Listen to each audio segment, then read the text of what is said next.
Lima ang nadakpan sa bypass operation sa barangay Tabunok, Dakbayan sa Talisay, alas 4 kaninang kadlawon.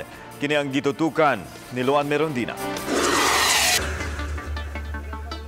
Arestado sila si Clark Escalante, 22 anyos, Ray Manggubat, 42 anyos, Jose Diaz, 38 anyos, Jury Abiliana, 40 anyos, ug Jemsy Abiliana, 36 anyos. Mato ni Police Superintendent Marlo Conag, hepe sa Talisay City Police, samtang nagpahigayon sila og operasyon sa dapit, naaktuhan nila ang mga suspitsado nga namaligya o gidiling drogas sa Sitio Neighborhood Barangay Tabunok, alas 4 kaganihang kadlawon. Mga consistent reports na yan na natatanggap namin, but napakalakas ng ano nila dyan, ng pasabilis. Para nakailang attempts kami dyan. Although may mga arrested kami dyan before, this time around, marami kami nakuha sa kanila. Matod sa hepe sa Talisay City Police, gawa sa illegal nga drogas, nalambigit usab sa mga pagpangawat o pagpanulis ang mga suspitsado. Hindi lang kasi ang ano dyan ang inaano namin na address yung drug pushing.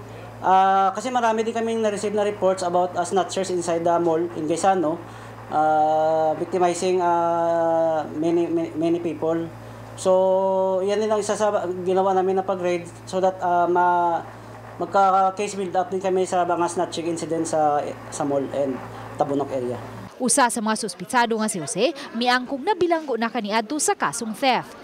Nag-inom ako, lingkod ako na kalit lang na sila nangabot ang mga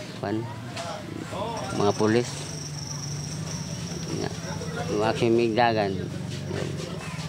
Madlok mami ito. Naghan mami, nagtapok ito.